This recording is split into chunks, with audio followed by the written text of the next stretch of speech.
Hello mga ka-KJ, it's me again, Madam KJ. Halina at magluto tayo ng adobong sitaw na walang suka.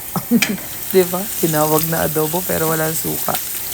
Okay, eto na. Nagsangkot siya na ako ng bawang sibuyas. At saka po nilagay ko yung ating pangsangyup. Naggayat-gayat lang ako dyan ng maliliit.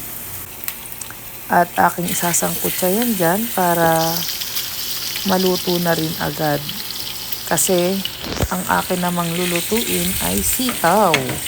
At ito na nga, nekos-nekos na lang natin yan dyan hanggang sa maluto ang ating karne. At naglagay ako dyan ng paminta para naman masarap. At dito pa nga ay after nyan ay hindi ko na nabidyohan na naglagay ako ng oyster sauce.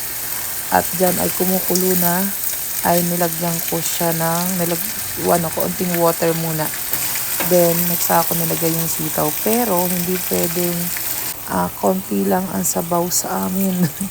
Ayan, kailangan medyo dadamihan mo pa rin siya ng sabaw kasi yun ang life. Sabaw is life for my kiddos. Ayan, kaya ayan, talaga namang marami-rami na yung sabaw niyan, pero hindi pa yan kontento para dyan sa sabaw na yon. At kaya naglagay pa ako ng iba pa. At tinakluban ko yung kawali para naman mas maluto na agad yung sitaw. At dyan nga, hinalo-halo ko lang yan dyan. At hiniintay ko na lang maluto yung ating sitaw.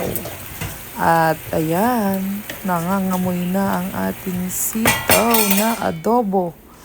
Actually, dapat meron yan, kahit kalamansi sana lalagyan ko kasi marami naman kaming kalamansi. Kaya nga lang, syempre bilang nanay ka, alam mo kung ano ang gusto ng mga anak mo. 'Di ba? Ayaw nila ng sa adobo na sitaw ay masyadong may suka or basta ganon. Basta kaya ayan, tignan nyo, makikita nyo naman dyan, talagang ganang-gana sila sa pagkain at sarap na sarap. May isa pa akong gustong adobohin ay yung kangkong. Pero yung kangkong ay yung katulad sa amin sa probinsya ay yung nakukuha sa parang.